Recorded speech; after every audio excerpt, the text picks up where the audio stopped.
different. We're 98.9. 98.9. Win FM. Shopping with TDC just got much easier. Here's how. Log on to shoptdcgroup.com. Shop at your convenience at any time, from anywhere, with your smartphone, tablet, or computer. With our safe and secure payment checkout, you choose the option to pick up in-store or have your goods delivered right to your door. It's that easy. Shop tdcgroup.com, your one-stop online store.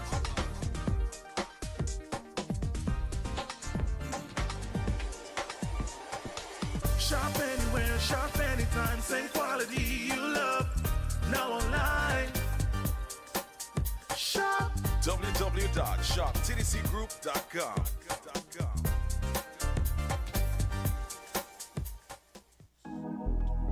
Campari, Red Passion, embrace the mix. Campari, Red Passion, full action, this is Red Passion. Embrace the mix, add Campari, make it turn and twist. Add your chaser in your drink. Campari, Red Passion, make the nicest mix. Campari. Campari Red Passion, embrace the mix. Must be 18 years or older to drink. Drink responsibly.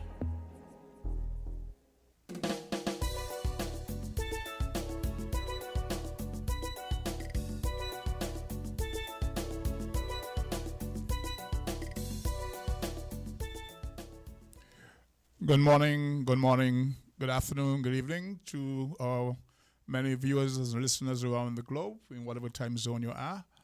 Know that you're logged on to WinFM 98 on the FM dial. And for another presentation of Voices, my name is Socrates. And it's about 10 minutes past 10 within the studios of WinFM. It's the second day of June 2025. Yesterday being the first day of June would have marked the first day of the Atlantic, what am I saying there? Sorry. The Atlantic hurricane season. Need to get my coffee. Today is the second day, and I can tell you by what's out there, the atmospherics are indicative of something happening now. I don't have a list of the known hurricanes that are supposed to pass through the region. Normally we have a list of the anticipated hurricanes and they're named, etc. I don't have that at the moment. But I can tell you, based on the atmospherics, is what we call like hurricane season. So the admonition to our people throughout the region is to ensure that you're informed and well prepared for whatever might pass our way. Now, here in St. Kitts Nevis, we boast over the years that we are blessed because we will hear about many hurricanes passing the region, and when they get to St. Kitts Nevis, they veer elsewhere, and we boast that we're blessed. I want to say again that we're never to do that. To my mind, what it means that we've been lucky so far. And we must not take those things for granted. We need to take all the necessary precautions, stock up on supplies, your batteries, your food stuff, the non-perishable food stuff, and look at the state of your home, things where you can improve to ensure that should we be visited by a hurricane, is that our chances of surviving in terms of life and limb and property, even livestock, are so much prepared for. Okay? So I want to say good morning to a person like Mr. Chris Collins up there in Sheffield, who boasts that is the best place in the world to live. Brenda O'Neill up in the U.S., Rosemary Donald, Mr. Val Monish, the folks are normally paying attention, listening to what's happening within the Federation. On that note, I'd like to give a little admonition to some of our contributors to the program. Sometimes when there are no calls on the line, we allow certain persons to continue in the conversation. It creates a problem for others who claim they're trying to get in, but there's a problem. So we'll ask our viewers or listeners, those trying to make the contribution, be conscious of the fact that you can take 3 minutes to make your point. If you have to call back another time later on, you can do so, but do not continue on infinitum. No, don't do that. Make your call, make your point, we'll discuss it. If you have to come back to your info, we can do that. But try not to stay on the lines too long. Okay? Last week I made brief mention of a couple from Bonaire who about a year ago were here in the studio in the persons of Dafika Bisasa and Mr. James Finesse, and they were here to advocate on a certain demographic in Bonaire that they thought were being disenfranchised. I think last week we had an envoy from the government of Bonaire who was speaking about the situation there, and they thought they need to call and set the record straight. They've been throughout CARICOM, meeting with even our Prime Minister. They met with Miss Mayor Motley, they met with CARICOM leaders, they've been to the UN, campaigning their cause, championing the cause for the people of Bonaire who they claim are being disenfranchised. So after the first break, we will open the lines for a call from them. I know that Mr. Q made mention to a certain favorite caller of mine that I'll be coming on and I'll be delving into the topic. That seemed to be a hot topic around the region. I am the moderator today, so I listen. I'll throw in my 10 cents word, try to get a little dialogue going, but these are some hot topics that the people of the Federation are really, really concerned about at the moment, and it makes for a better relation when we have public discourse, right? So it's 50 minutes past. We started a bit late, so we'll go next 5 minutes before we stop for our next commercial break, and then we come back and hope to hear from Mr. Fines and Ms. Davika on this situation as it relates to the people of Bonaire. Okay? As I mentioned earlier, we're in the second day of June. Yesterday was the start of the Atlantic hurricane season. Somebody mentioned in passing that there were some known hurricanes named, etc., etc. I don't have that information at the moment. But it's a situation that we need to monitor. Perhaps before the day is done, I'll get something from the newsroom upstairs, and we can have a discourse on that. So if you want to continue on with where the last moderator left off, the lines are open. We will take Mr. James Finnis after, and then we'll continue. So welcome to another episode of Voices. Need to get some water, I think. And the lines are open. The numbers to call, of course, 662-0989, 460-989, and I have some other numbers which I recorded last week. Right? So once again, to the folks who would like to call, make the contribution, try to be as concise as possible with your presentation, not to prolong it where other folks are complaining, well, they text me, well, King, this person talking too long. We know we have callers who are impassioned, very passionate about the certain topics, and we appreciate the folks who make this platform their outlet, who like to call and engage the various presenters with their concerns. We appreciate that, because without you, there is no Voices, there is no WinFM. We do love your contribution, but please work with us as we endeavor to work with you. 17 minutes past 10, we started roughly about 7 minutes ago. Chris Collins, Brenda O'Neill, she's a friend of the Federation. Miss Rosemary Donald, we had some very interesting conversation about you over the weekend. There are folks who are still stopping me and asking me about if there are any wheelchairs, any crutches, etc., that they used to get due to your, what shall I say, your endeavors. By the way, Sister Henry, good morning. How are you doing? I heard you last week for the first time. You have not been here for a minute, so I was happy to hear that you're all hale, hearty, and, bright and bushy-tailed, so to speak. So for those listening, those who are familiar with what I'm addressing, About 2 years ago, roughly 18 months ago, there was a situation where someone asked me on radio if I knew anyone had any wheelchair or such thing, to help the certain people. So I made a call to a friend of mine in New York. She is a senior care provider. Think we have a call on the line? Okay, good caller. You're live on Voices. Yes, good morning to you, King Socrates. Good morning to you, sir. Yes. And pleasant good morning to you and all the people in the Federation of St. Kitts and Nevis, home and abroad, and to everyone hearing my voice. I'm happy that you said that you can go back to the discussion of the previous moderator. Yes. And I guess you're referencing that. You're referencing the Christoph Harper sale and the situation surrounding that. And I'm going to put this out there straight and direct. And I would ask you to allow me a few minutes so I can express myself, please. Back in 2013, okay, first of all, let me just put my name out there one more time. My name is Burl Jones, and I'm from the Cotton Young village over there in Nevis. Mr. Earl Jones. I'm just taking the time. Yeah, Burl Jones. B-U-R-L. Burl Jones, yes. Straight. Yes.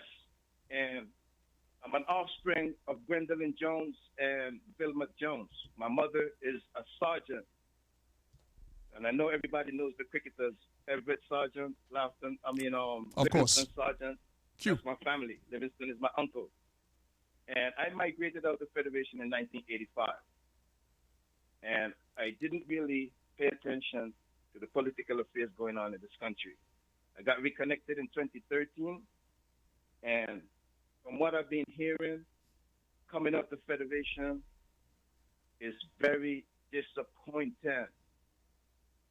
And we have a lot of people in the Federation, they're condoning wrong. And there is a lot of people in the Federation, they are defending their party line, and they're defending because of the fact that they're getting their hands greased. And the system, we have a corrupted system that we're dealing with in St. Kitts and Nevis. And no one seems to want to put in the work to break the system. And I'm going to put a direct directives to the electorate of St. Kitts and Nevis this morning. And this is my idea how to break the system. The current government that's in right now, the Labour Party. Labour is not the only party in St. Kitts and Nevis. They are not the only persons that can run St. Kitts and Nevis. Based upon their history, I'm seeing that they're acting like that. They think that they're the only party that can run the Federation of St. Kitts and Nevis. And I'm gonna try to energize the people. The people needs to rise up and stand up against all of these shortcomings that have been happening in the Federation over all of these years. We are worshiping some of these politicians like they're gods, but these people, they're not gods. They have all done wrong. There is no exception here. From since St. Kitts and Nevis went independence, and we are given some partial authority to run our affairs, these politicians have not run the affairs of St. Kitts and Nevis well. When such persons, I really don't want to call names on here, man, but if I start calling names, some persons may not like you don't need to call names. Don't need to call names, even though you're generalizing, right? Yeah. You mentioned solution to the problems we're facing as relates to Christopher Harbour. So you can speak to that in terms of what you think can be a solution. We would appreciate that. I mean, when you look at the history of this entity, right, there is given away. The place is given away, straight up, straight, plain and simple. There's no way around this stuff here. And this is not the only business venture in St. Kitts and Nevis that's in such corrupted position. There's a lot of them down there right now like that right now. And the Prime Minister, the leader of the country of the day, he needs to start being transparent to the people.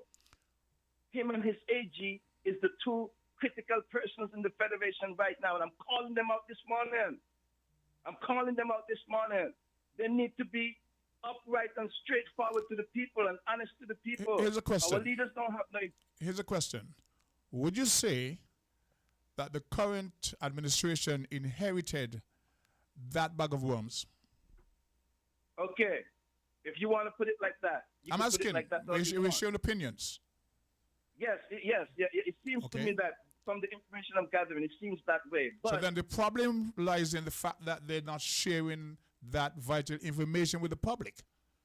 If you come into a situation, they're not being transparent at all. They're not sharing information. Not being transparent at all. And what I'm asking the people of St. Kitts and Nevis to do is there is some die-hard labor supporters, right? That's where we got to start. If those die-hard labor supporters can understand that this is a national issue and the rest national issues that are coming up, they need to break from that party and put their own leaders under pressure. The way how you can break the system here, the labor supporters got to come out from underneath that labor party and make a statement to their own party leaders that they're not going to tolerate this stuff anymore. And then link up with the other people in the federation, the other party people, independents and everybody else. Okay, here's a question for you. Come in the street and protest.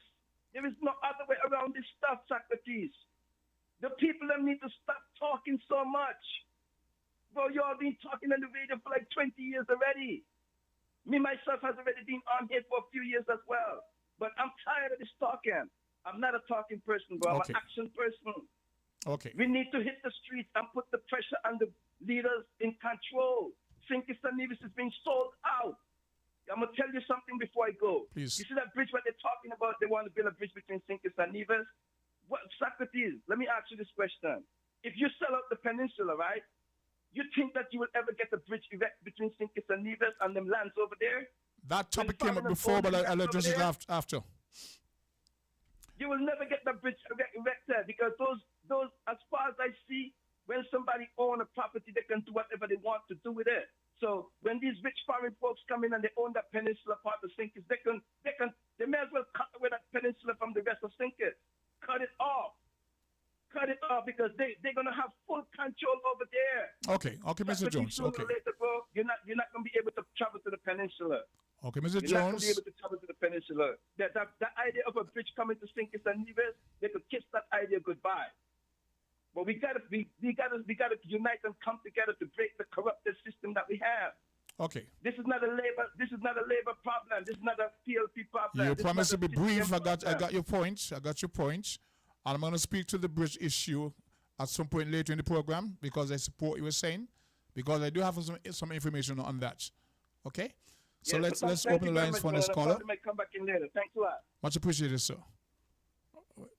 About this point in time, we'll take a break to honor sponsors and we'll be right back. We're different. We're 98.9. 98.9. Win FM. Need to get your goods to St. Kitts and Nevis? Look no further. TDC Shipping has you covered with reliable cargo solutions by land, air, and sea. Whether it's a package from across the world or a large shipment of goods, TDC Shipping makes it easy, affordable, and stress-free. And with our airbox service, ordering from your favorite online stores just got even easier. Ship straight to your mailbox and let TDC Shipping handle the rest. Fast, secure, and even to your door. Visit us today at the C.A. Paul Southwell Industrial Park or Penny's Industrial Site, or call 465-2511 in St. Kitts or 469-5430 in Nevis. TDC Shipping, where reliable service meets unbeatable convenience. TDC, together we succeed.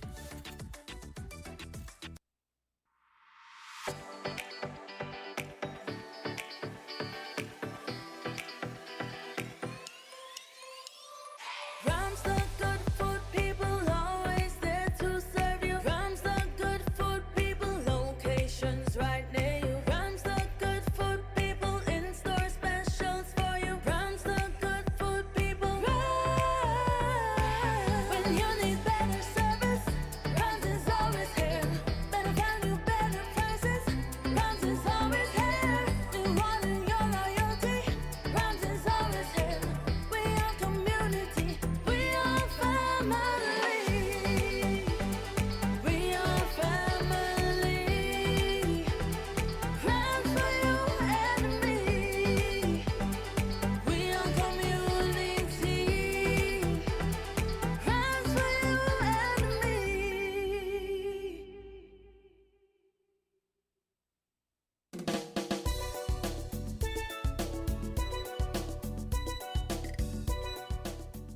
We're back. Once again, saying a pleasant morning to our viewers and listeners, and we have the lines open. We are expecting a call from the Human Rights Organization by Mr. of Bonaire, actually, from Mr. James Finesse. So we're standing by, sir. If you're there, give us a call at the moment, please. Thank you. So we had a first very impassioned caller on the situation. Let's see now. We have a call. Okay, good day, caller. Live on Voices. Greetings once more again, Socrates. Good day in Jesus Christ's name, He who is the only Savior of sinners from the sins and from hell, and the second person of the eternal Trinity.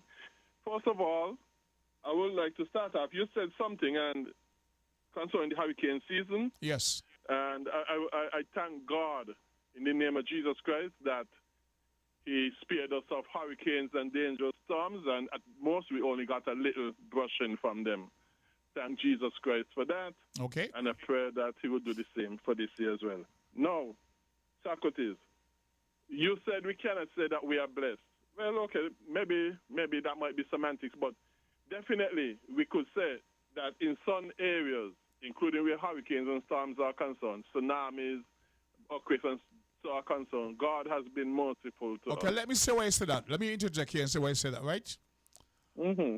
By that statement, when a hurricane passes through the region, we hear St. Martin getting clobbered, we hear Dominica, some other islands, so many deaths, etc., and we are spared. We boast that we are blessed, right? By that, we're saying that the others are cursed. That's why I object to that. We have to appreciate our blessings and spared lives, right? But by that metrics, we're saying that we are blessed. The others who were affected negatively by the hurricanes, they're cursed. So that is why I object to that. Okay, well, we go with that? Yes. Okay. Go ahead. No, I'm listening. No, okay. I wonder if we on the same page with that. Well, a bit different because yes, why God, as we read about the spared nations of this, while He sent destructions on other nations in His own time for His own reason, and those nations that He didn't send destruction on, they better count it at His mercy, because if they continue disobedience, He will send the same destruction on them later, and it might be even worse. Okay, because it says, "Who the Lord loveth, He chastiseth." So if He chastised Dominica and the other islands, we get away. Definitely. You see where I'm coming from? Yes. So God knows what He does in His own time. Okay. And it doesn't mean that we are more righteous than them either, because the Bible also shows that it's just that God does His things in His own time and in His own way. But we need to be obedient to God, because wars may come upon us when He decides to deal with us. Okay. And in that I would also like to say, you said luck, but really and truly there's no such thing as luck, and really and truly there's not even such thing as free will in the sense of we His creatures being independent of God. Because Romans 11 verse 36 said God is in control of everything, and that everything is by Him, from Him, to Him, and of Him. Okay. And that include, but not limited to, our decisions, our minds, our wills, our views, our opinions, and so on. And so because of that, there is not even such a thing as luck or even free will in the sense of us being dependent, in sense of us being independent according of God. to the Gospel of Gregory. I got you. We are actually standing by for a call from the Bonaire Human Rights Association, organization, so we don't want to keep it along the line, okay? So we appreciate your contribution, but have to keep it moving. Thank you very much. Right? Thank the lines you. are open. Thank you. Mr. Finesse, if you can get in on the line, please just Chris Collins. Yes, I don't drink coffee, but I was fortified this morning. And I heard Q talking about breadfruit. And Q saying that he heard at one point, you know what I mean? You're supposed to grow up with breadfruit and know what it meant to us as a people. There was some stigma pertaining to the eating of the breadfruit because it was fed to us on the plantations. When it's us, it means as enslaved people. And so came emancipation, and we frowned on it. We only fed it to our pigs. Only people who couldn't do better ate breadfruit. We moved away from it. Today we learn now it's a very healthy, as I could say, more nutritious meal. So people are now gravitating towards it. But there was a reason for that. Call on the line? Okay. We have this folks reaching me. Let me see what.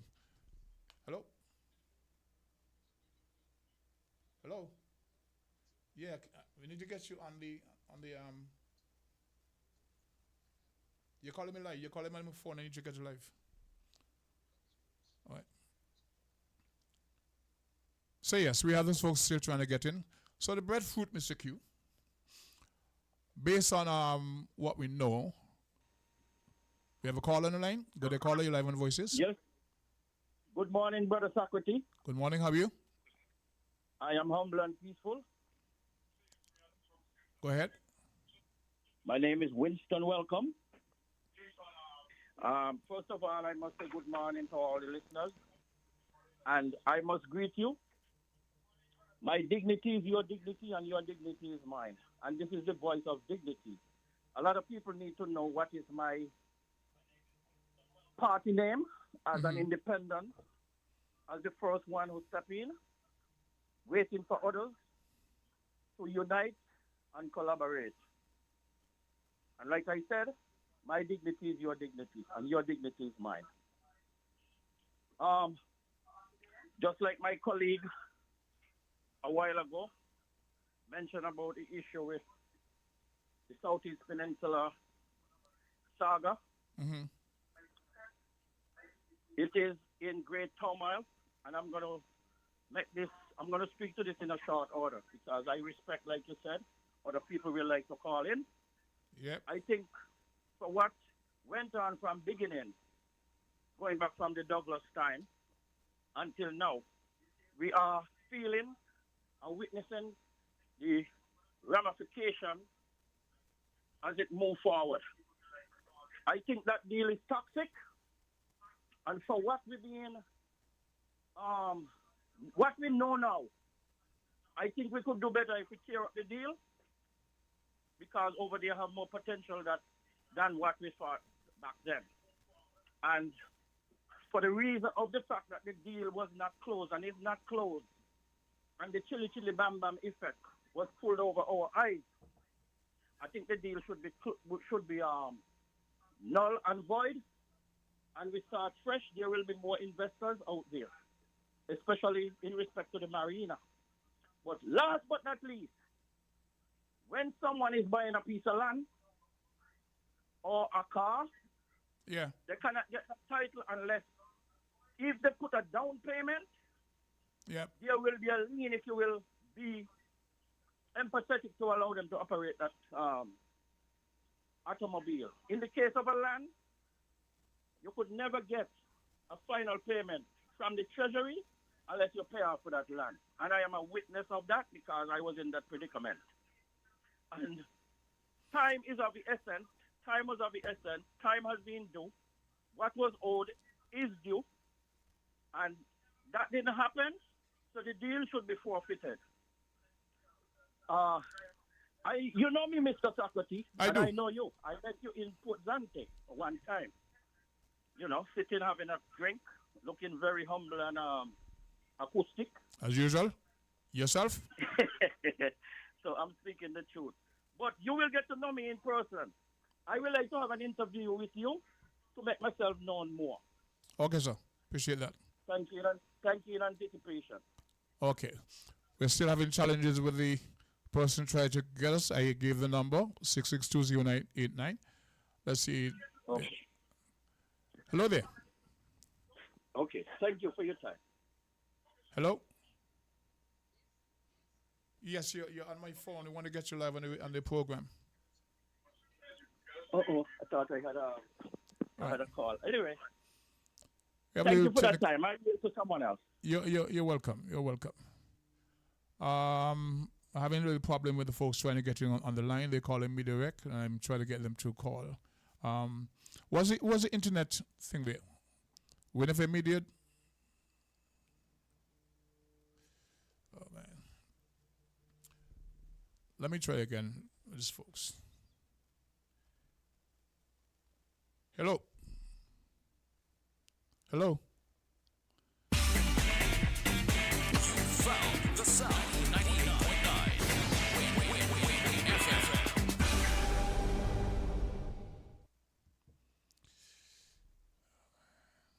Building supplies, electrical supplies, furniture appliances, carpet carpets and tiles. It's the company where you can get it all. All at TDC, home and building depot. From lawn and garden, the TVs and stereos. All at TDC, home and building depot. Come on down, get what you're looking for. It's all at TDC, home and building depot.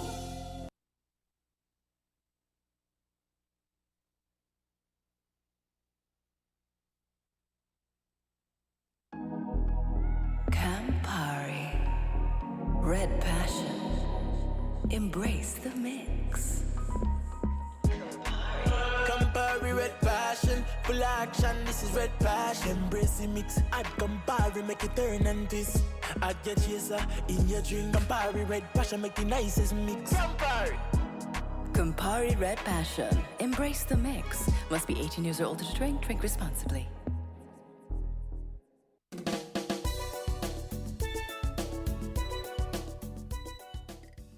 We want to apologize for our viewers and listeners for that situation. There are some folks from the Bonaire Human Rights Commission who's trying to reach me, and they've been trying to do so by my phone, having challenges. They're trying to in the New York area and having challenges to get through the actual phone lines. So we apologize for that, but we continue with the local calls in the meantime. The last caller was speaking about the situation at the Southeast, and what he thinks that the government should do is not as simple as that. There, to my understanding, was signed a 20-year contract, and that went awry. But let me take this call from the public, see what we have. Good day, call your live on Voices. Good morning, King. How are you doing? I am splendid. Yourself? I'm not Bonaire and I'm not human rights in any area. You're the ranger. In the meantime, the clock is ticking. The clock is tick, and we're moving on. So I hope they get in and they'll be able to speak to you. In the meantime, you've got the mic. In the meantime, I'm between time. Mm-hmm. I don't like the mic. I try to stay away from it as much as possible. But I've been hearing you this morning speaking to breadfruit and so on, and you did not mention coconut. Well, we were talking about breadfruit specifically, so let's talk about coconut. You have input? Go ahead. Well, the mixture with coconut is that I have noticed that lots of our young men have taken up the entrepreneurship in having self-employment in actually selling coconut water by the side of the road. It's a good thing. That's a good thing. Mm-hmm. But the downside of it is that nobody's planting. And you have the land. If nobody's planting. Maybe people are planting, but it's so small that you can't even see it or recognize it. Okay. And my view is that I would like to see that in lots of areas, I like government to take a lead in terms of utilizing the labor force that we have. At this moment, we are paying, to my knowledge, we are paying an extra $250 to people who are making under a certain amount in a household. Yeah. I would like to see that the country benefits something from that. We would like to see something that people do something for the money that they're making. I'm not angry that they're making the money. It's good that they're getting the money, but you have to put something in to get something out. Example? If you go to the bank and you did not make a deposit, they call it bank robbery. So you should make a deposit somewhere. Just because you're not getting this and you're getting that for this, that does not make any sense to me. But it's how they feel. At the same time, I would like to see our skyline lined with coconut trees. And so who feels strong enough to climb the trees, to pick the coconut, to sell it, it's okay. But at least it's there to be harvested. But we have to take the boy by the hand. Rather than we import it and sell it, we could also plant it and sell it. And so that's one of the things that we can achieve too. We can also start planting some more breadfruit tree in the guts and the gullies and so on and benefit from them. There's so much things we can do. Who's it we? Well, is it a government initiative? We Farmers on their own? Who's exactly the we? Well, the we who live in the country, but at least government have access to most of the labor force. And the labor force, lots of the labor force who are by the side of the road cutting grass, they could make 1 day of planting. Okay. And 1 day of cutting grass, but they have to get the coconut. Do you recall some years ago the Honorable Samal, Minister of Agriculture, spoke about avocado, an avocado industry? avocado industry. He spoke about that very emphatically. They want to start the avocado industry. It might be there. It might and be they would so, provide land for that, etc. I did not hear that. But the thing is, what I'm thinking, my line of thinking is to those trees, those does not need direct land for say. They could be parked and they could be grown on a hillside, a valley area that you cannot plant anything, and they will produce. And so people can go and pick the coconut if they want and sell it if they want. But at least they'll have access for something to help in some other way. If you help one person in St. Kitts, I think that you would have helped many, you know. So you're advocating a mindset. You're advocating a mindset where people must become more entrepreneurs, go out, plant more of these, say, coconut palms, trees, etc. That will help further their own private industry. Their own development. Yes. And rather than just getting handouts and waiting for it and to stimulate the eating habit and so on and whatever they want to do with the money that they make. Well, if you can hand out so many millions to the folks like Christopher Harbour, hand out to your own people. Christopher Harbour is a big story, another story, and people are very curious as to see what our people will benefit. And waiting after 20 years to see what we will benefit? Well, do you recall post-COVID? Let me tell you something, okay?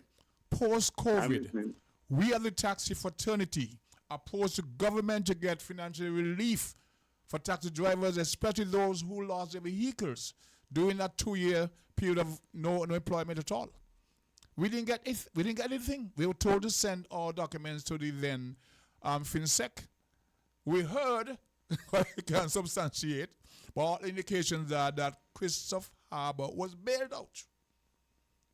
We begged for bailout, we got nothing. I understood that not only Christopher Harbour, but Ocean Terracing was bailed out. But what I understand is that the government received the money when OTI was sold.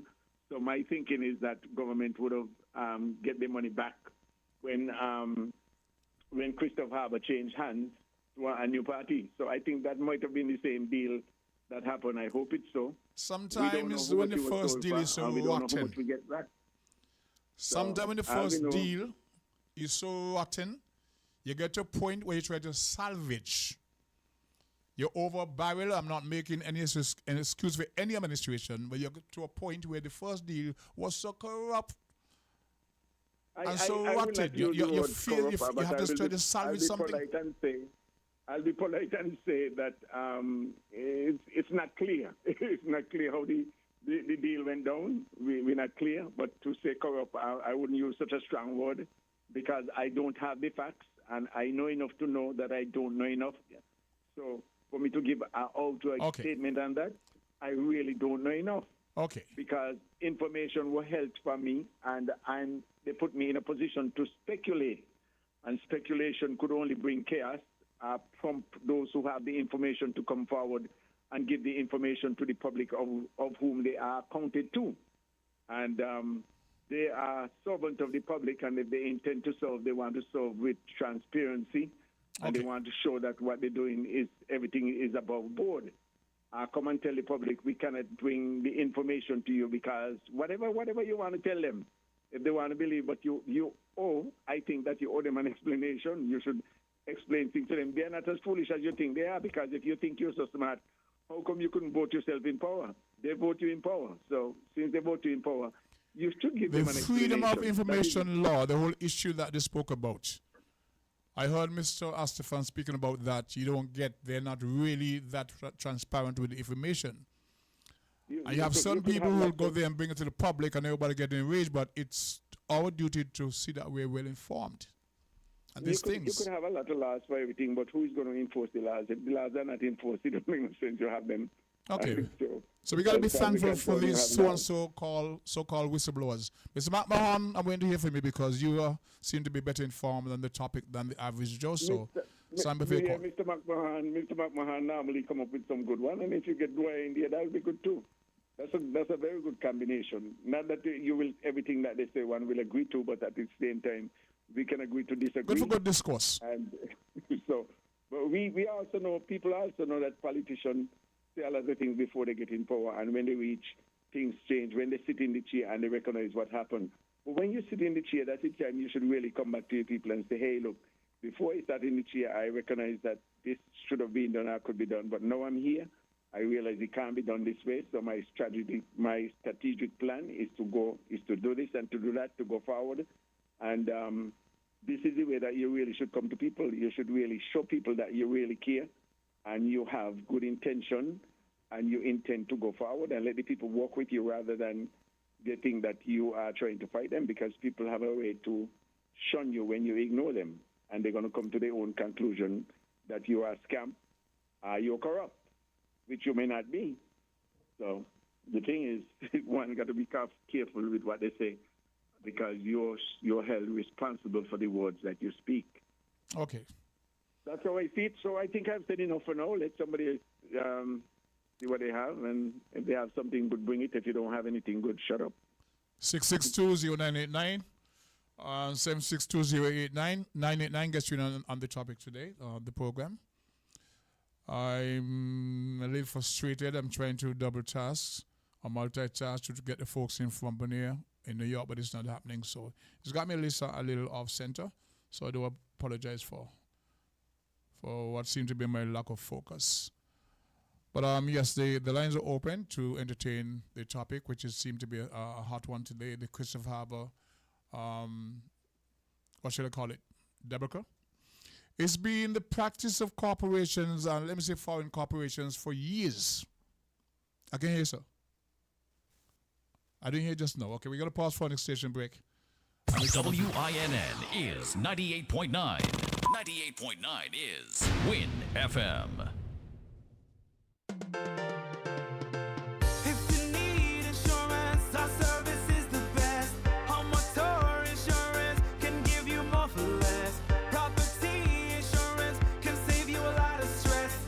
At TDC Insurance Company Limited, we care about your investment. Guarantee you peace of mind. The best team in the business. Guarantee you peace of mind. No other company will guarantee you peace of mind. Together we'll succeed and guarantee you peace of mind. TDC Insurance Company Limited, where you get more coverage for less.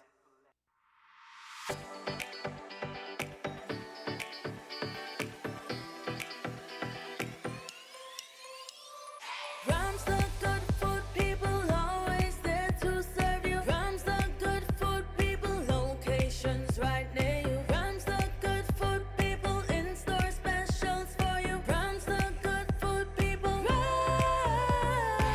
When you need better service, Rams is always here. Better value, better prices, Rams is always here. Rewarding your loyalty, Rams is always here. We are community, we are family. We are family. Rams for you and me. We are community. Rams for you and me.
Welcome back to our viewers and listeners. We are just about 10:53, coming up to the top of the first hours of today's presentation of Voices. We've had quite a few callers and various topics, so the lines are still open, And we continue. The band plays on.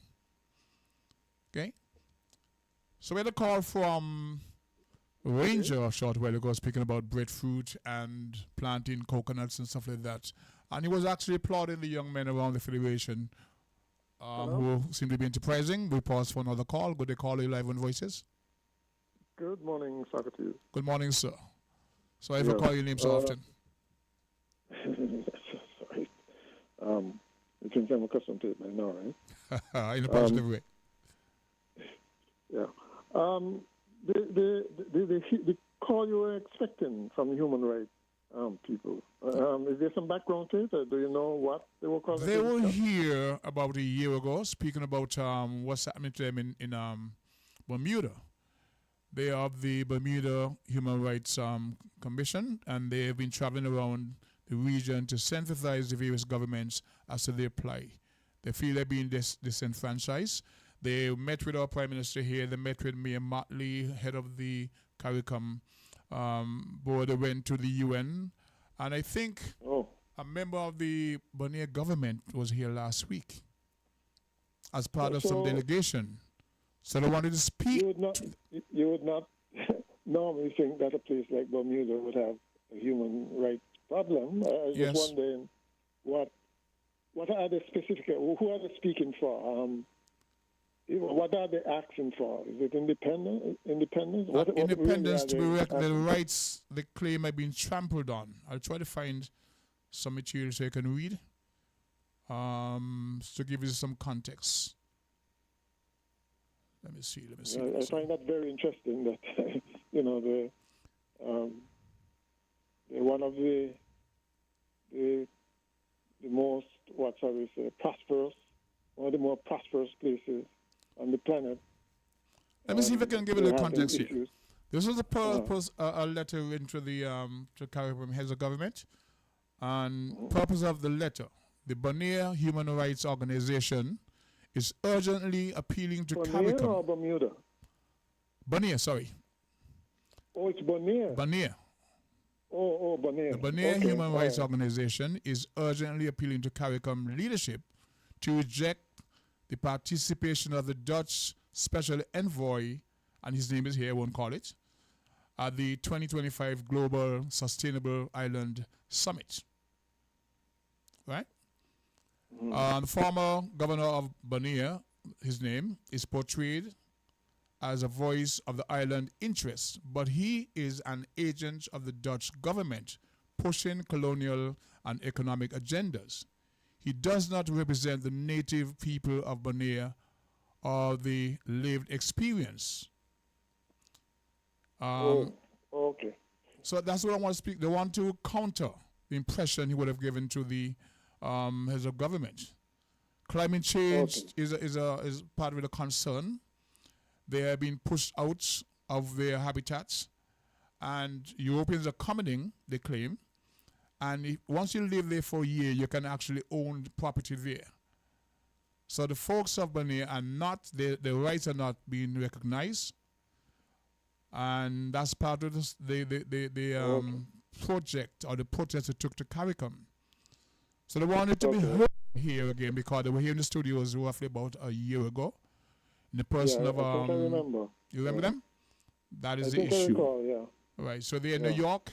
They have a problem with making direct calls, and they've been trying for the entire morning because we spoke over the weekend that we'll give them an audience because I think the cause is just, right? And it's just been difficult. Well, the thing is they are the indigenous islanders, and they're still living under some kind of colonial structure. Yep. They should expect that, right? I think what, if I may, I might be intruding a bit, but I get the impression that islands like that, similarly, Turks and Caicos, Cayman, Anguilla, Montserrat, and those islands, the people want to eat the cake and have it. Okay, they like the shall we say, the protection of for instance, being a colony, they have, I guess, access to the passports of their mother country, so to speak. But at the same time, they realize that really and truly they don't have independence. They don't have independence. Right. And they really are not the final, they really don't have the final say in their destiny, so to speak. Right? But at the same time, there is, I guess, a backlash. There's some elements on the island too who are fearful of taking that step towards independence, because I suspect that if they really wanted independence, they can get it. Okay? It's just that it's a lot easier said than done in most cases. When you say easier said than done, what do you mean? So it's a lot easier said than done. What, to have independence? To get it. Because these guys have been advocating. So you really think that the colonial powers are preventing them from getting their independence? Based on the agenda. It would be interesting to ask. If you want to take people's land and take away their autonomy, you make it difficult for them. No, but what I'm saying, they can only do that because they're the colonial power. They are the colonial power. If they were independent, there's no way they can do that. I mean, our whole experience suggests otherwise. They may do it another way, in that we're still having issues, even though we're independent, we're still having issues of sovereignty and patrimony, as for instance, the whole question of Christopher Harbour and so on come into question. Okay? But what I'm saying is, I think they're backed by United Nations convention, shall we say, whereby colonialism is outdated and the rights of people, any people, to self-determination is kind of entrenched. Okay? And so I'm still wondering if they really wanted to get independence, if anybody's stopping them from getting it, from asking for it. What are the processes involved? For instance, does it need a referendum? You have to have 2/3 of the populace saying that they want. What they're saying, they're not being recognized. Their rights are not being recognized, so they must be part of any discussion, but they have to be recognized first. Well, it would be interesting to get details on exactly what exactly is their problem. I'm just saying that their rights are not being recognized as vague. What exactly that is why we wanted to problem? be able to represent their concerns on the media this morning, but we're not getting that connection. It really would be nice. Well, this is a local call, so it's not tying up the line. You said they're overseas, right? In New York. Right. So they probably use the overseas line. I'm not using mine, so I'm using the local. I'll use a local line. And even the local, sometimes you try to get in, you can't get in because lines are tied up. No, but are they separate lines? You have your overseas line to call in. Yes. And you have your local line. I imagine they're trying to use the overseas line. It would be nice if they could get in and really explain what the difficulty really is. Like I said, I suspect what happened is... Okay, what we do is try to get them in on the second half of the show because we're at the top of the first hour. Yeah. So I'll make a connection with them, send the overseas line, and see if we can get in from there. And hear exactly what their gripe is and what's really preventing them, because it seems strange to me. Okay. Yeah. All right. Appreciate your wisdom. Yeah, sure. We'll take that. We now pause now. We're just past the top of the hour for another few kind words from our sponsors, and in the interim, we'll try to sort that matter out. We're different. We're 98.9. 98.9. Win FM. Attention, St. Kitts and Nevis. The countdown is on and time is running out. This is your final call, your last chance to save big at Hostel's Automotive during our VAT Off Drive On blog event. It's your final call, your last chance to get up to $15,000 in total savings. No down payment, free servicing for 12 months, free bill of sale, $1,000 in groceries, or 3 months of free gas, free registration, licensing, tinting, and accessories, and 4% VAT off on top of it all. Yes, you've heard right. Everything free and 4% VAT off. But listen closely. This incredible sale ends when June ends. No extensions, no do-overs. This is your final call, your last chance for the biggest auto sales saving for the year. So don't walk, run to Hostels Automotive now. Your dream car is waiting, and these deals are ready to roll. Hostels Automotive, where affordability meets the road. Terms and conditions apply.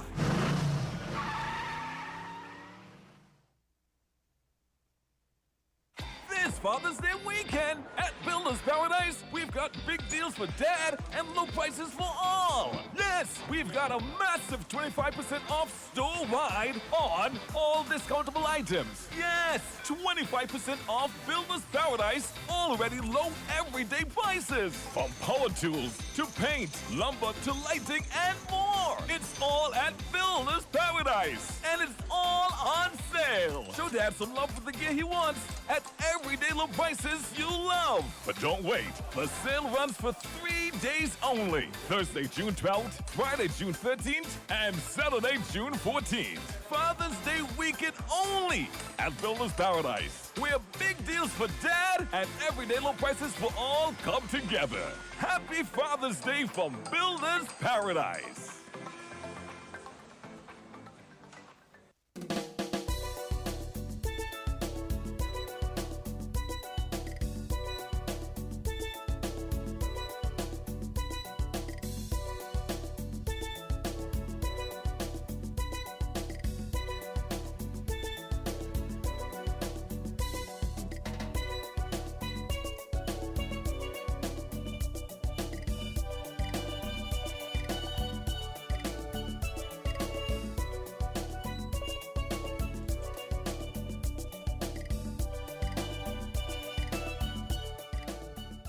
At 11:05, we're back with the program.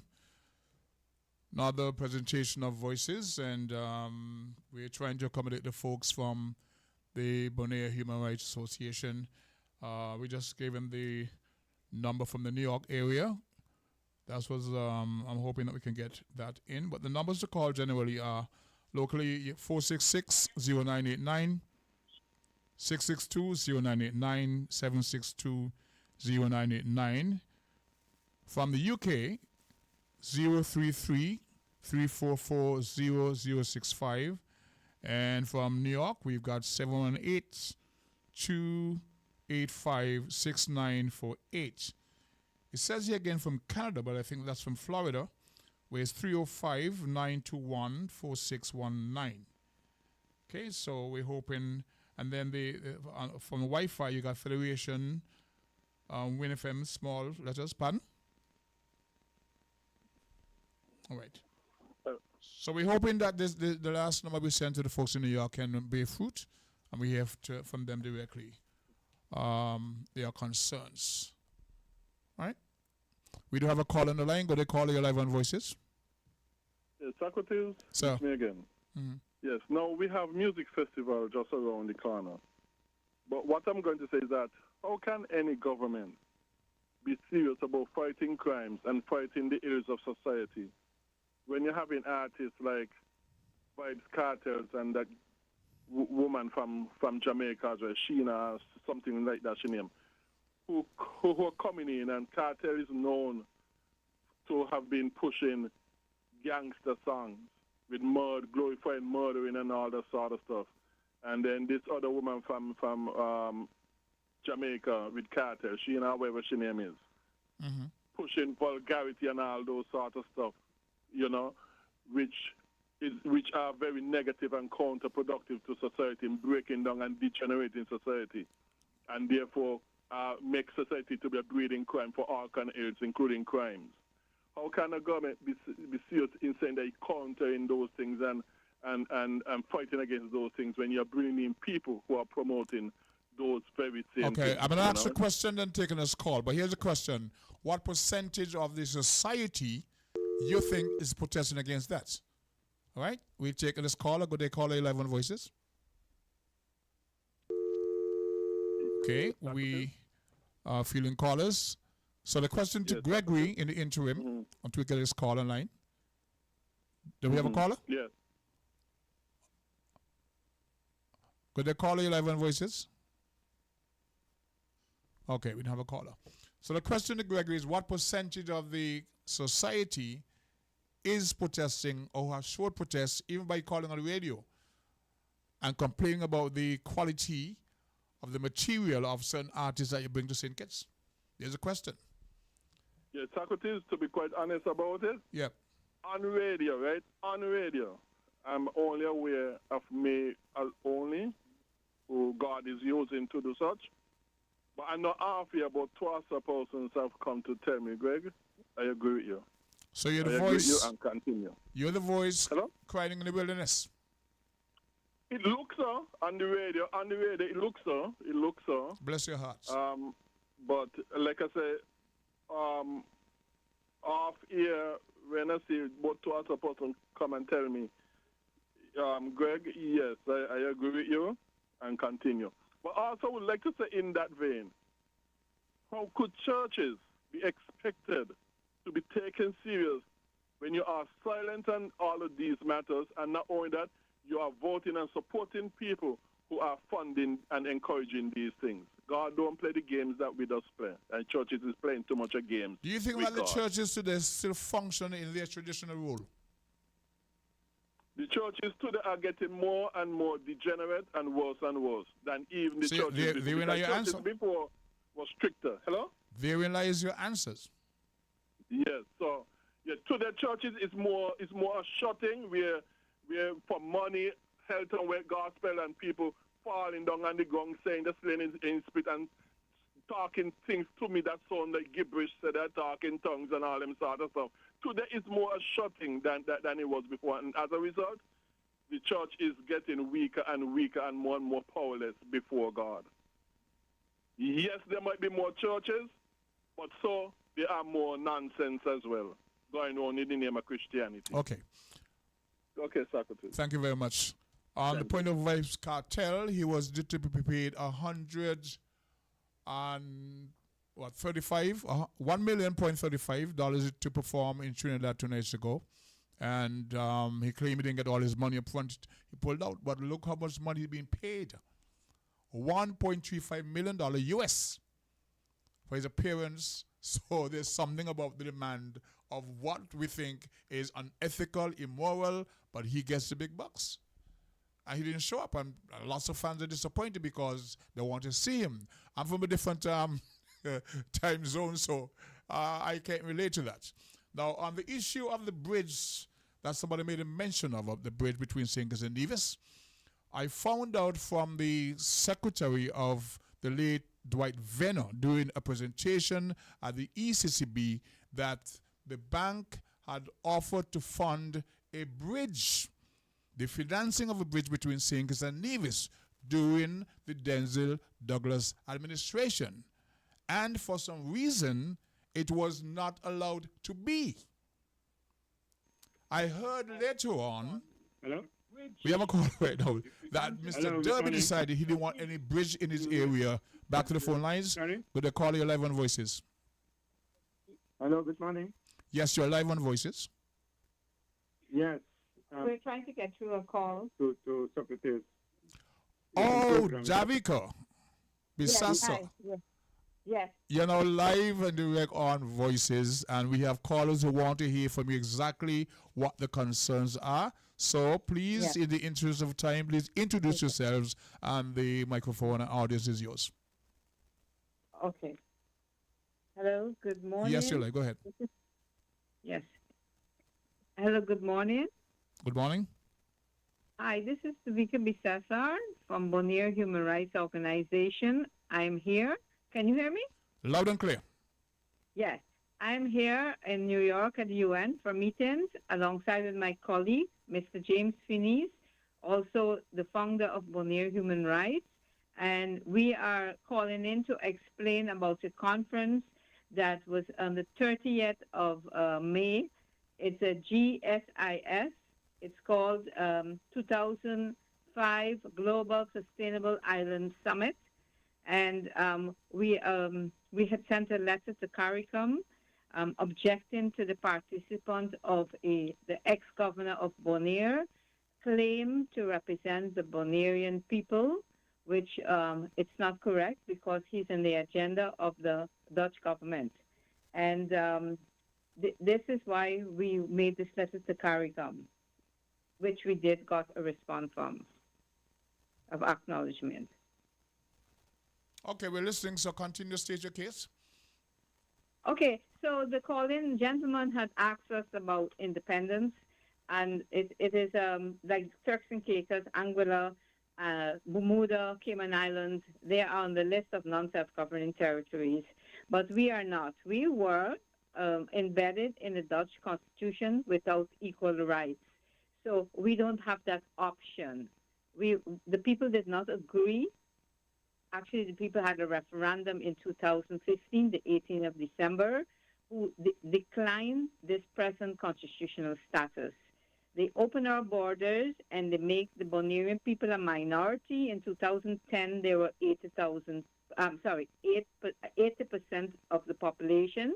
Now it is about 32% in population of the local Bonaireans. These new immigrants can vote in 90 days. They can arrive, and after 90 days, they can vote on our island. In 2010, before that, we had the Nevis Antilles. And in the Nevis Antilles, we were self-governed. Each island was self-governed, meaning we can make our own decisions. Bonaire can make their own decisions. In 2010, the Netherlands Antilles broke up, and Bonaire was embedded in the Dutch constitution. So it means that Bonaire self-governance, we lost that self-governance to the Dutch government. And the Dutch in The Hague make all our laws, control our budget, and make all the decisions about our island. One main concern is our local language. We speak Papimento. Mm-hmm. And as an instructional language, they took it away and introduced Dutch as an instructional language, which in schools, which make us, our kids being left behind. So meaning that to accommodate the new arrivals so the children can be able to understand the school system and follow the same school system as in Holland. They demoted all our local heads of government, governmental institutions, the airport, the schools, every institution. They changed it to new arrived Dutch people. So the local Bonaireans were either demoted or they were given an early retirement. Wow. And fired. The school teachers, the local Bonairean school teachers also was about 300 of them had to be let go. A lot of them were let go. And so they bring in these new Dutch teachers to give them incentives, many incentives to bring them to Bonaire in the school. There is a lot of, let's for example, the gentleman say you want your cake and eat it too. That's not true because we don't have the same benefits, the social benefits, the minimum wages, nothing. We don't have those privileges like Holland, actually. So we were recolonized in 2010. You made representation at the UN? Yes, we are. Our organization has special consultative status in the United Nations. What it means is that as NGOs, we can speak on behalf of civil society.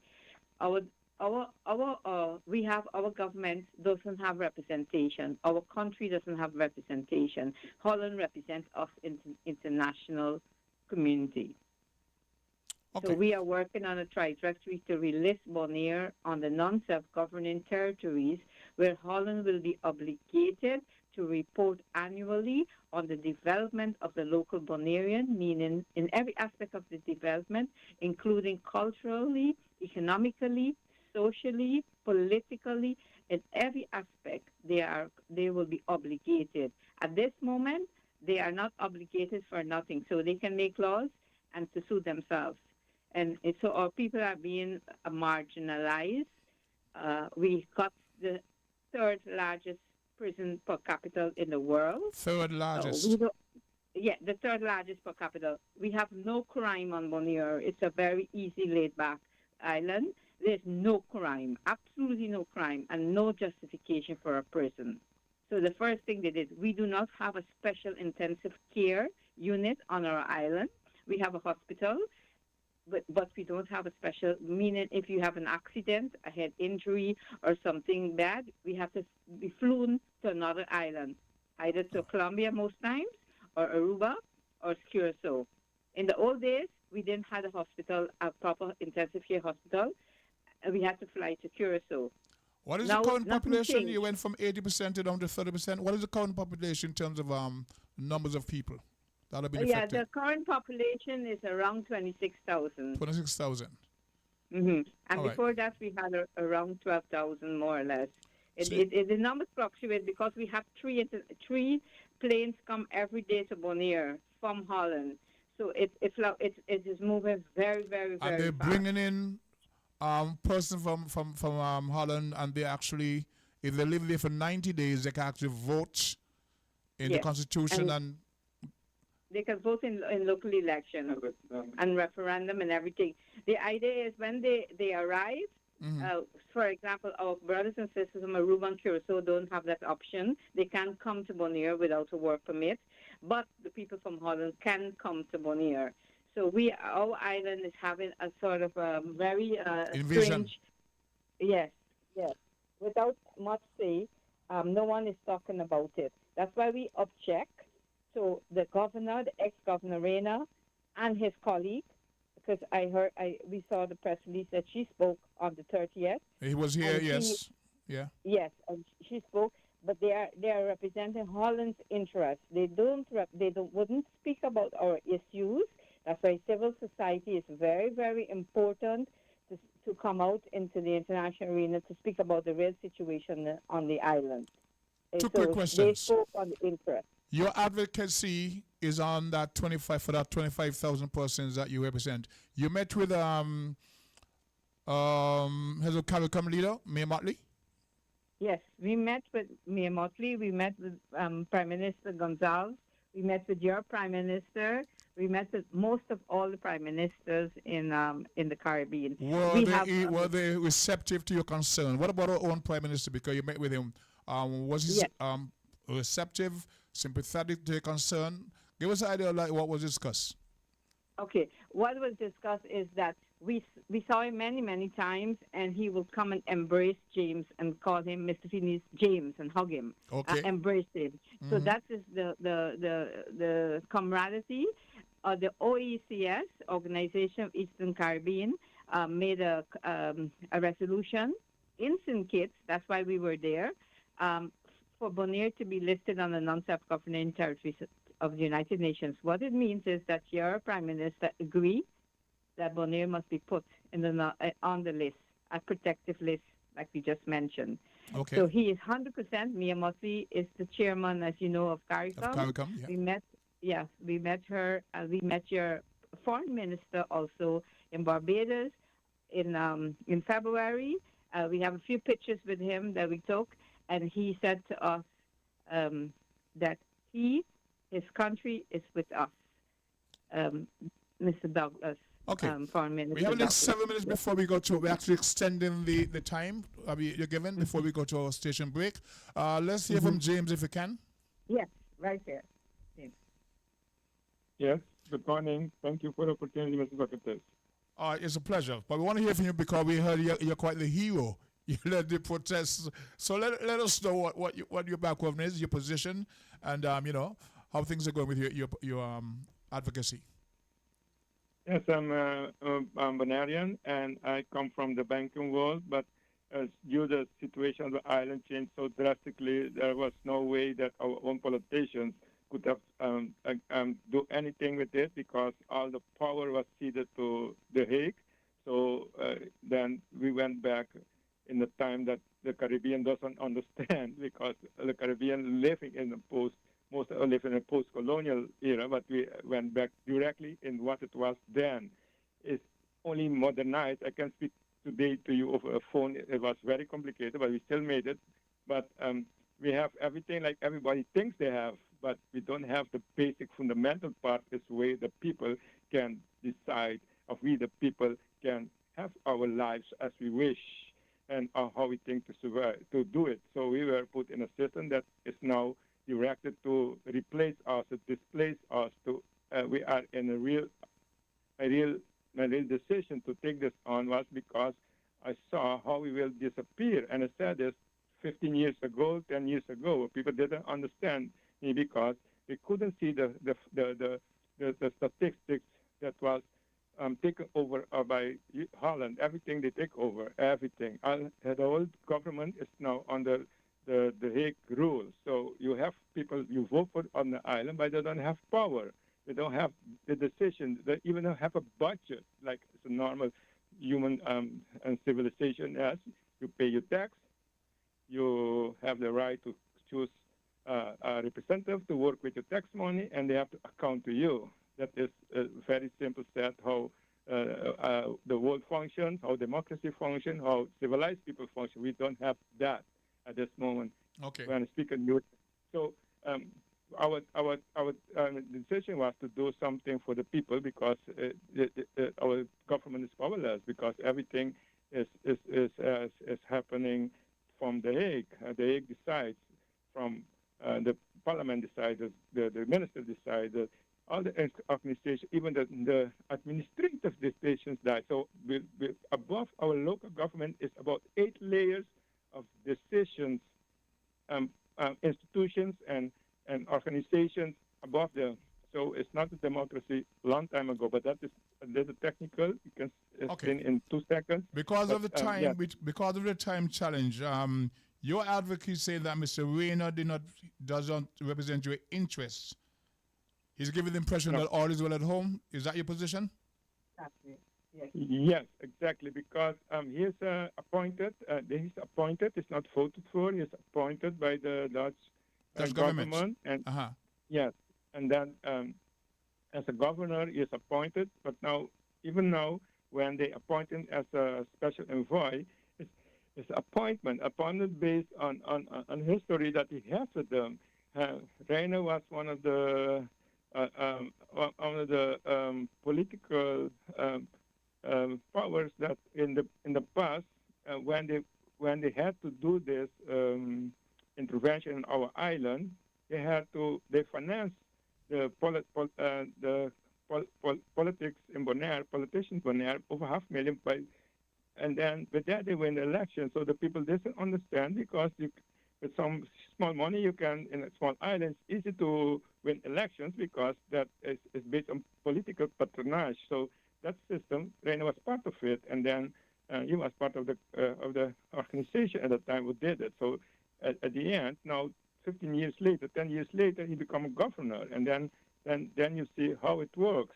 And then now, after his government period, where he did so many things with, he was in contact, he has been a suspect, he has been all those things, and has been interrogated by the international crimes. So things like that was happening, but they still make him a envoy, special Dutch envoy for the world too. So we cannot understand and let it go by. Meanwhile, our future is at stake because it's not about us. It's about another plan that's not ours. They will be speaking about and with a knife and claim they're from the island, but they're not for us. They are for representing a bigger interest that nobody knows about it of Bonaire. Because of the time challenges and that we had a bit earlier, I'm still happy that we were able to accommodate you and give you a chance to counter the impression that Mr. Rayner has put up there. And if there's a chance, we can follow up at some other point in time.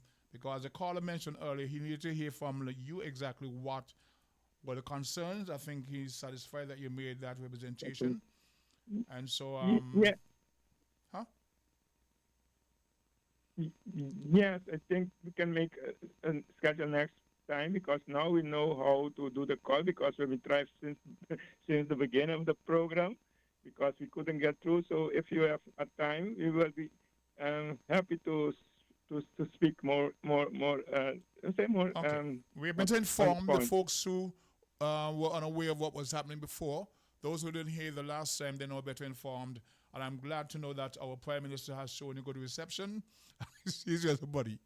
Okay? Yes. So we do have to pause now for next station break at the bottom of the hour. But we shall continue our dialogue and see if we can give you a better platform. We have more time to better represent your concerns. Okay? Well, thank you very much for that. Yes, thank you. Thank you too, and we're looking forward. You're most welcome. Davika, all the best to you. Yes. Thank you very much, too. Okay, you're welcome. Bye-bye. We now go to a station break. We're different. We're 98.9. 98.9. Win FM. Supermarket shoppers understand that convenience matters. At Hortsport's Value Mart IGA, we know that price matters most. Ample parking and the widest variety matter.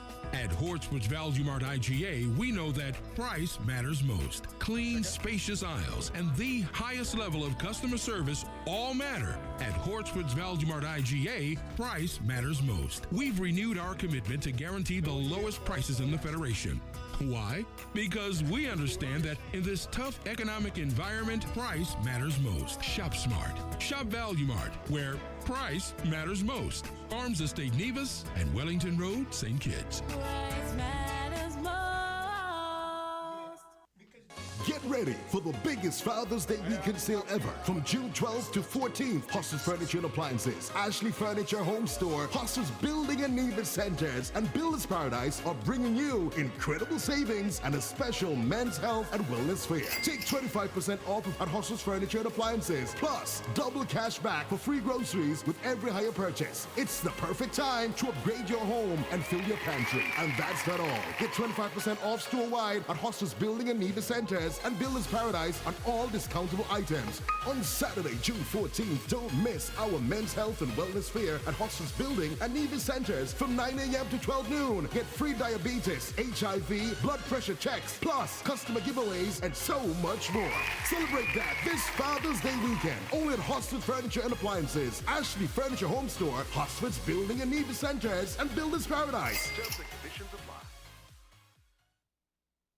This Father's Day weekend at Builders Paradise, we've got big deals for dad and low prices for all. Yes, we've got a massive 25% off store-wide on all discountable items. Yes, 25% off Builders Paradise, already low everyday prices. From power tools to paint, lumber to lighting and more. It's all at Builders Paradise, and it's all on sale. Show dad some love for the gear he wants at everyday low prices you love. But don't wait.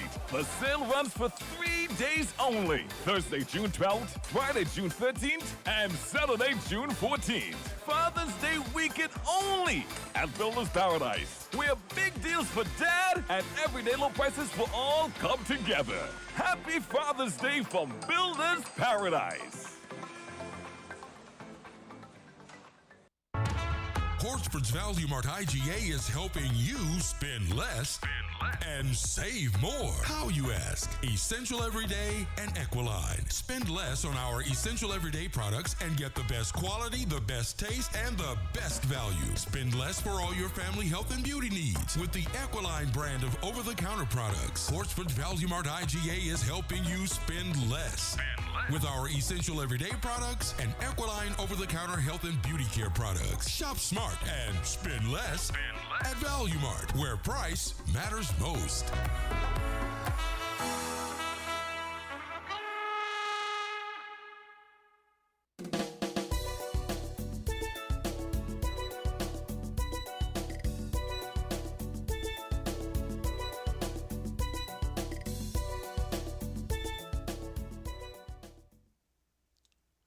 Once again, we are logged on for another.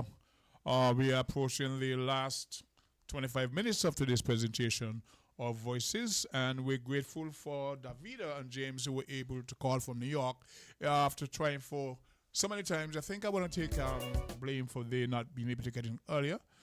And my engineer, well, not my engineer, is a bit ticked off at me for not paying more attention to this. He thinks it's a very, very serious issue that's affecting other communities across the region, and that we should give them another audience to better articulate, more time to present, because it's part of a trend of the colonizers to disenfranchise people and their rights in order for their cronies to move in and take over their territories. So, Davida and James, thank you very much. We will continue our dialogue with you as it helps to better edify the people across the region, because your cause today may not seem to be our issue today, but tomorrow we may need you to help us, because you will have the experience, the lived experience as to how to fight this encroachment. So thank you very much for that. And Mr. Matt Mahan, you would have heard directly, more or less, from the people themselves, who could better or best articulate the concerns much better than I would. That is why I asked them last week to make the call themselves. They were trying to do so since last week, and they got a bit busy. So yesterday they asked me, can they call this morning? I said, no problem. I know the station is very happy to take on these issues and discussions, so I hope you were able to learn a bit more. You can do your own research, and then when did they call back again? And then it reference a couple of questions that you made. So, yes, you're on the ball. Okay? So, you go over the phone again. We go straight to the phone lines. Could they call your live on voices? Yes, Socrates? Yes, sir. I just listened to the interview that you had. Yes, sir. Now, let me say this. I know that the Bonaire is all wrapped up in the Netherlands Constitution. The Hague makes a loss for them, yeah. Yeah, but what I would say is that they need to be constantly agitating, along with the other causes. They need to be constantly agitating that amendments be made to that Constitution so that they can become independent. So people that they're serious with becoming independent. Because if they're just pushing this cause, but they're pushing for an amendment in the Constitution so that they could become independent, people are going to question, well, why? Why ain't you also pushing so that you could, for amendments so that you could become independent, you know? From the little that you've heard, you were able to form an opinion that they're not doing enough. Well, yeah, the gentleman staged a protest for over 100 days on the street. He's a banker, gave up his job. I think it was over 200 days he staged a protest. He's received death threats, etc., etc. They've been traveling the world. They were here in the station last year, pushing the cause, etc. As I said, you only heard a little bit because of the time constraint we had. Okay. But they've been traveling the world. They've been to the UN, they've been to Barbados, heads of CARICOM, they've been here to St. Kitts, they've been traveling. So whatever you think that you haven't heard or you don't know, I think they're doing it because they're very concerned. Q. Well, I will let Greg, this situation that is happening with the Bonaires is an explosive situation. I'm kind of amazed that, well, I'm glad he brought it to the fore, but I'm amazed that Socrates didn't do more research. From the little that I heard, Greg, they are in no position to change any constitution right now. The only thing that can help them is the Caribbean region, the surrounding region, the UN, which has never been able to step up the way that it should, is for external help to verbally and otherwise stress that what is happening should not happen in this modern era. What is happening to the Bonaires is what used to happen to us back in the colonialist days when Britain came, set up a governor, and the governor decided everything. We could not have civil servants and so forth. If you listen to them, what the Hague, what they're doing is they're putting their people in there. They set up a government, and they've demoted or fired the original indigenous people, so they are in no position to put anything in and demand anything in any constitution. They are almost in a hopeless situation. The only reason why it is good that they're airing it now is that we who are in a position that we are in presently, who have come from that system of colonialism, are able to push forward on their behalf. That is the only recourse they have, because internally they don't have anything to fly on.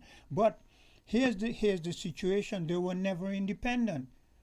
They were never independent. It was like, let's go back with our history. We weren't independent. Let's say Britain, rather than offering us independence, because Britain only offered us independence because she wanted us from off of our coattail.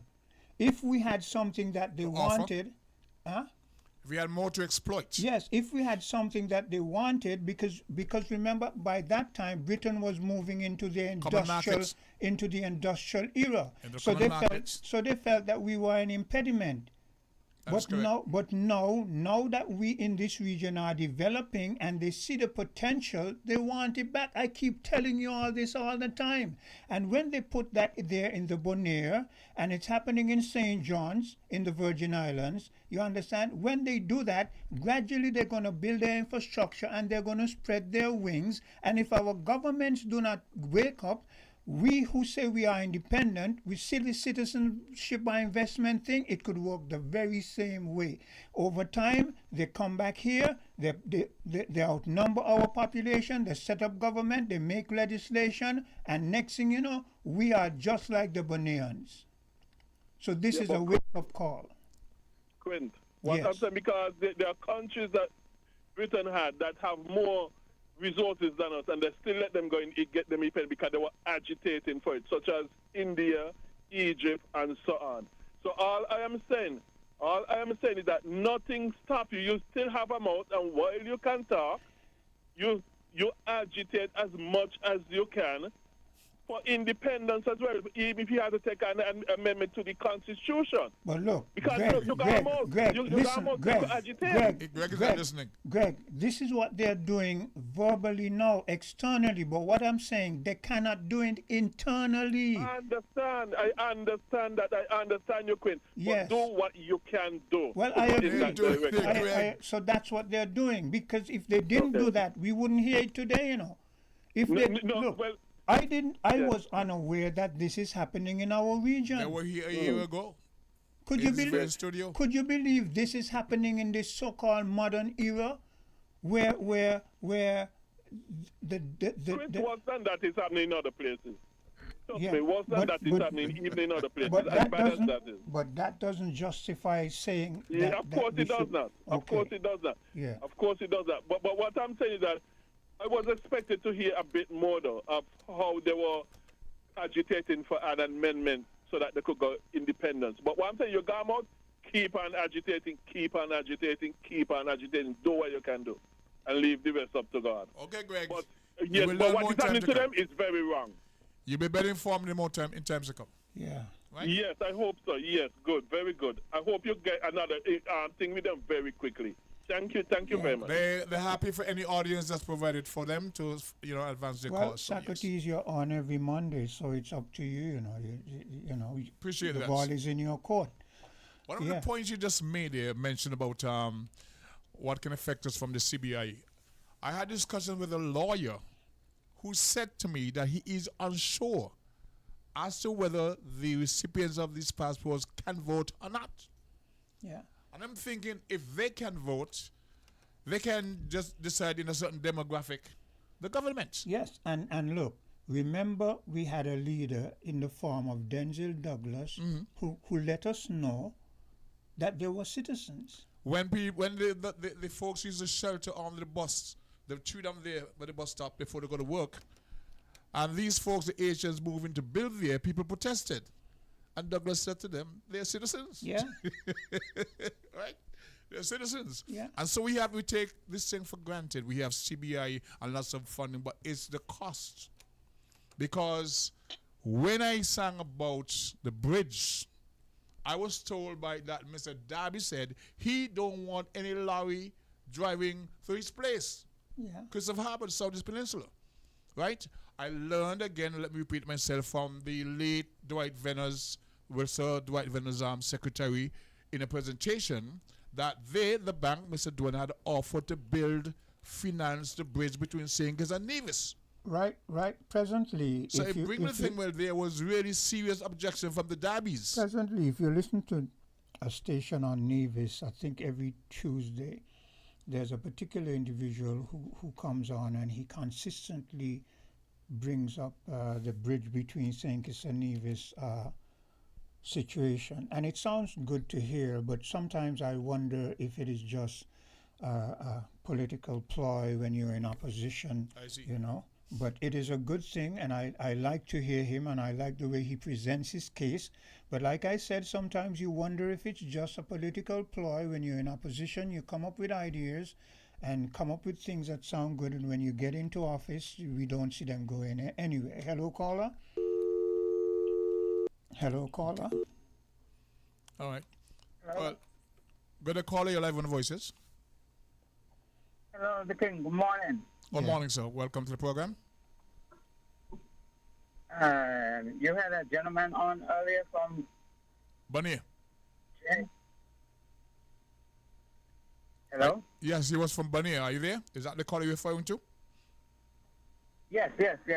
Because I met him when he was here. So That is correct. I recall that. Yes, take a photo in the circus. Yeah. So I did send a message to you, Mm-hmm. to show my solidarity with the cause. Much appreciated. You're welcome. Permission to speak, sir? Certainly. Earlier, a gentleman of familiar voice made a comment which is very commendable because we really need to plant the land.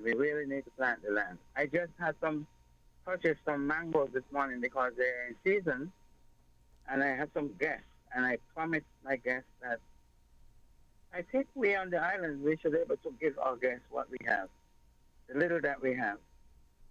So soursop and mangoes, and we can actually direct them to like Alfredo's. No special plug to that restaurant. Local restaurant, locally owned. And the locally owned indigenous. The menu, it's good. Local. Cuisine, Mm-hmm. we need to really put a plug in for them. So they can go there and have a breadfruit pie lunch and the like, with some of those trees, fruit trees and other trees that he had mentioned. The King, in 2013, I planted some moringa on this, they call it the Agro Strip, but I renamed it the Afro Strip for more reasons than one. I understand. Because the department didn't plant them. It's I the one who planted the moringa trees. Mm-hmm. But I purchased 2 coconut clips from Lali. God bless his soul. Taxi driver, he passed now. The late. But I purchased, in 2016, and I planted them. And lo and behold, the King, I went there 3 days ago and I picked one. A lady over there, she saw when I planted them, and she said, "Boy," she met me in the town from said, "You're not coming up to reap the benefit of what you plant?" And I told her I will come. I did tell the lady though, if you're gonna pick some, it's all good. Because she's a church lady and she knows there are times when they have the reaping. In the church, all the churches have this harvest time. Yep. Yeah, so I told her to do that. So I had the opportunity to pick one, and I poured some libation on the ground for the Most High and spiritual, my ancestors. Mm-hmm. Yes. The next time I'm going to go and pick, it's going to be for me. But I have what to do that. Give thanks to the provider who provided, such. We count the blessings first. Yeah, we need to plant. We need to plant the land. And we get enough rain to make sure that we still are meager. Right? Yes, the thing. And I am not waiting because the virgins are there, and I am not waiting. If I was to wait on Asim Martin, the minister then in 2013, he would have had his lighting, and there was going to be no open space for the young entrepreneurs to apply their trade as we speak. If you drive there now, young entrepreneurs, persons who are vending, they are there. I told him, let us agree to disagree. Your lighting project is your lighting project. My tree planting project is my tree planting project. We can coexist together. He insisted, and I insisted also. And lo and behold, the lightings are there and the trees are there. And we go pop, pop, pop, pop, pop, pop. Thank you for that. Much appreciated. Win-win situation for all. Okay. Thanks for listening to this. Definitely. We got about 6 minutes to go before we close the play today. So I want to thank all the viewers and listeners. In the meantime, we got some time. The lines are open. We can still continue dialogue. We have about 12 minutes before. About 12 minutes? Yeah, before the end. But Yes. I want to revisit that Please. Bonaire situation because it's kind of bothering me right now. I want anyone who is listening to look at this scenario. Imagine St. Kitts. I'm using a hypothetical. Imagine St. Kitts. Its population of us, the descendants of those who came from Africa or who were brought here from Africa and enslaved. Imagine us today, our present day population, in a situation where an external government comes in, sets up itself, and we are in no position to do anything about it. So they come in, they control the government, they actually take it away from us, take away the system from us, fire the civil servants, retire the police, take over the system. Then they start just billing properties in a matter of what do you say? Once they're how long, Socrates? They can vote.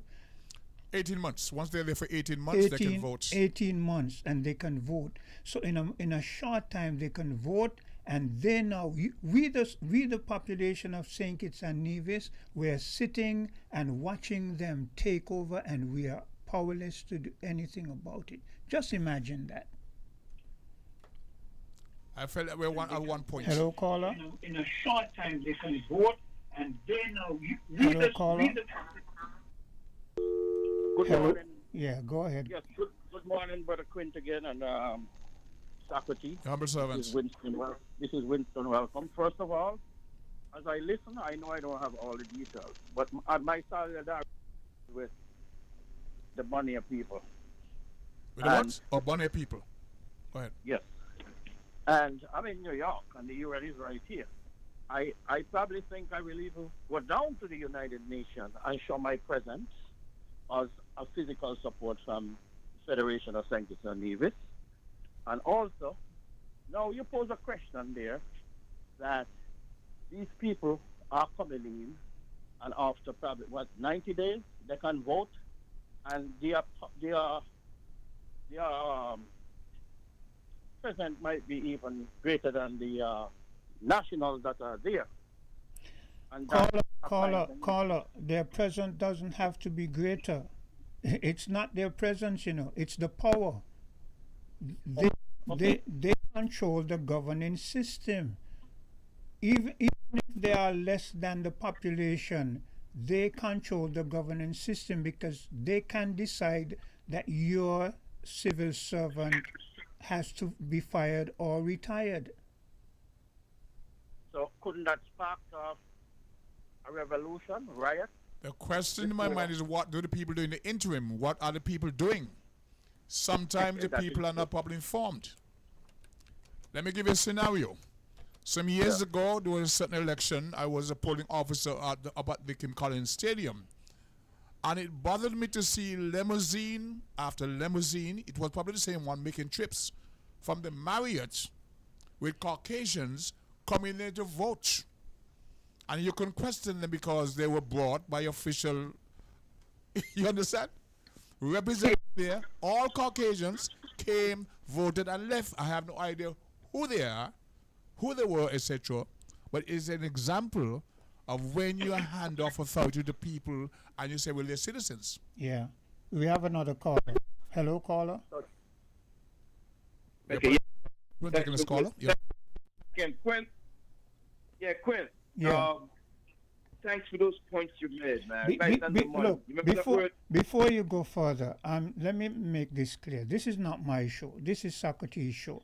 But I interjected because it is very, very important. And I mean, he could tell you I went over there and I gave him a piece of my mind because I felt he should have been better versed, because as you listen to the individual, they were not clear in their English, and if he was better versed, he could fill in the gaps and better explain, but he promised he would do that in the future. But here's what, in our initial conversation, I said to them that they are the best person to represent their concerns. That is why you offer the mic for them so they can call in and better articulate the issues. They lived it. It's their lived experience. I don't have a problem with I that. didn't want to be... What I'm saying, Socrates, is after they have articulated and expressed, you come and relate to us in the English vernacular that we can understand easily. That is what I'm saying. We can better address that because I was looking at the time constraints at the point in time because earlier on. So here what we do, we can give them a dedicated program where they can better represent their concerns. Yeah. So this is not my program. You won't hear much of me unless, you know, it is... Unless you want to give Socrates a piece of your mind. So go ahead, Okay, callers. Go Socrates, ahead. can I Callers. interject for a minute? Please, Yes. So Socrates, let me get back to the real host, man. Socrates, I undoubtedly want to agree with Quint just now, the points he made. Is a word Quint used before on another program, lobbyist, the lobbyist. I've heard Mark Brantley said in Parliament already, he is encouraging the persons who has invested in the CBI to move on into the Federation. And to big up the point of lobbying, let me just say one thing in regards to that is that suppose these people who's overseas, from overseas, get the local politicians to go in the parliament and they're going to get them to lobby to maybe put something forward as the absentee ballot, then they can vote from overseas and remote control St. Kitts and Nevis. That's the point that I want to bring home. Serious concern. Suppose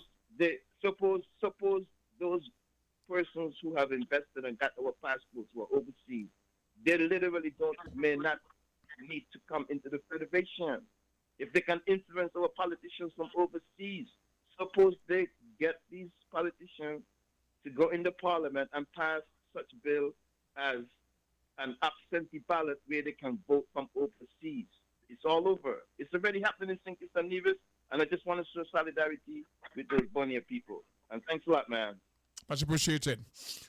One of the things I would like to be addressed in the very near future is this issue of Commonwealth voters having the rights to vote. Some come as students, but because they're from India, which is a Commonwealth nation, they have the rights to vote in our election. And so you have that now. When you have our nationals living overseas coming in to vote, you can't have a good argument against them because they say, well, we're from St. Kitts, we're born there. And you're saying we can't fly in to vote, but Commonwealth citizens who are there maybe as investors or students can vote. So all that need to be sorted out. But that's a different story for a different program. But these are things that affect these small island states. When the people are not paying attention, they don't look at country over party, but the reverse, party over country. So I don't care what you have to say. It's my party in, and they can do no wrong. There's a certain DJ who told me he's vexed with me. Okay, sorry, let's call in line. Call your 11 voices. Yeah, let me sum my thing up. I think the Crusaders for Bonaire right now, they need the whole Caribbean help because, like you outlined, St. Kitts was in the same predicament, and we should go solidarity with them, full blast, and we gain better, keener experience going to that. So we've been there, we've done that, and continue to move forward, but we got to be mindful of the unknown, and we can't say we don't know. anything is possible. They have It's just been to gotta the be an CARICOM offensive stuff. forums. They have Gotta been be to an the heads of offensive- CARICOM, but none of those heads of government brought anything back to the public. So they, on their own, are continuing with the education on the issue. So even though they spoke to Mayor Motley, to a Prime Minister, we have not heard anything officially from them. Probably they are contemplating. And don't you think that is of some contemplating- concern? Don't you think we should be concerned that Absolutely. I'm hearing this for the Absolutely. first time, and the impact that it has on me is profound. But they have been going to CARICOM and speaking to our leaders, and not one of our leaders have thought it good to come back to the citizenry of the Caribbean and say, this is what is happening in our region. Don't you think that is of concern?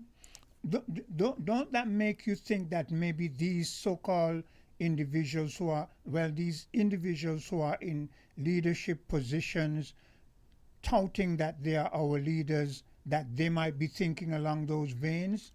And most importantly, the reason for they reach out to me the second time around is that the former governor of Bonaire is here now advocating, making certain representation about Bonaire, but not representing them. So they actually called to counter him. Yeah. They called to counter him because he received officially by the government as official delegation, but he does not represent their interests. So they tried to get in last week when he was here.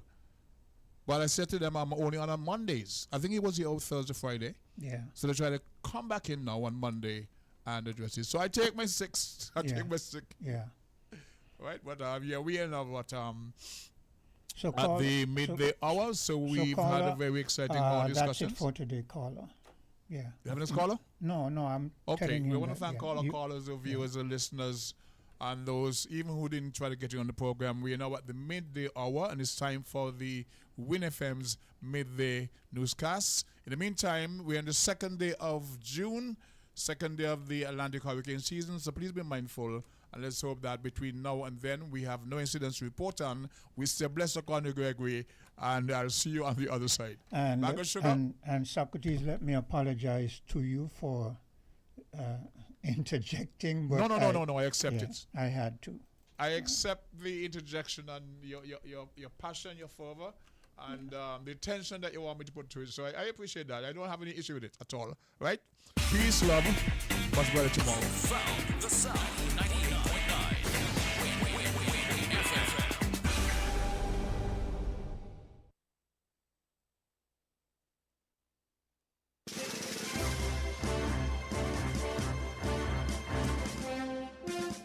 We now bring you the headline news. The headline news is brought to you by the